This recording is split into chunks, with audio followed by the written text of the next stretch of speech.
Darling អើយខ្មាស់អៀនខ្មាស់មិនក៏ហ៊ានដណ្ដើមតំណែងម្ចាស់ស្រីហុងពីខ្ញុំទៅ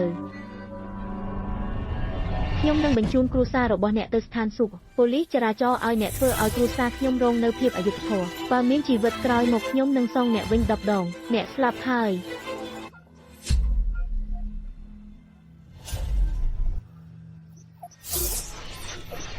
មកចុះចេញពីនេះ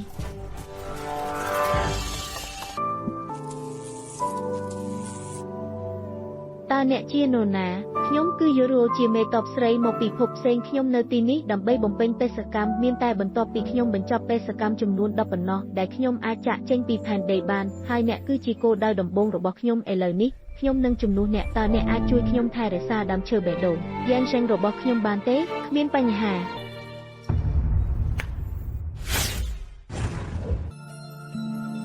ស្ត្រី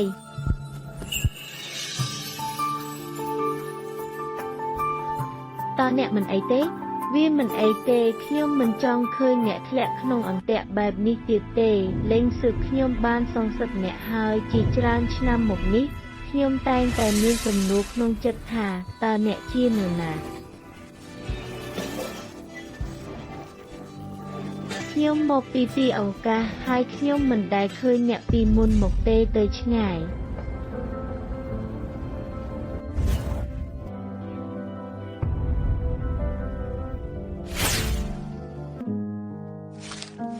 នៅថ្ងៃទី3ខែមេសាឆ្នាំ2020ខ្ញុំត្រូវបានបង្ខំឲ្យរៀបការជាមួយនារីម្នាក់មកពីជនបទខ្ញុំមិនបានរំពឹងថាពួកគេនឹងបង្កើតរឿងលំបាកសម្រាប់ខ្ញុំទេខ្ញុំសុខចិត្តប្រើអ្វីទាំងអស់ដែលខ្ញុំត្រូវសងបំណុលគេវិញកុំបារម្ភព្រោះខ្ញុំបានខ្ចីអត្តសញ្ញាណអ្នកខ្ញុំនឹងសងសឹកអ្នកជាមិនខាននៅថ្ងៃទី3ខែមេសាឆ្នាំ2020ខ្ញុំត្រូវបានបង្ខំឲ្យរៀបការជាមួយនារីម្នាក់មកពីជនបទខ្ញុំមិនបានរំពឹងថាពួកគេនឹងបង្កើតរឿងលំបាកសម្រាប់ខ្ញុំទេខ្ញុំសុខចិត្តប្រើអ្វីទាំងអស់ដែលខ្ញុំត្រូវសងបំណុលគេវិញលេងសូតើអ្នកមាន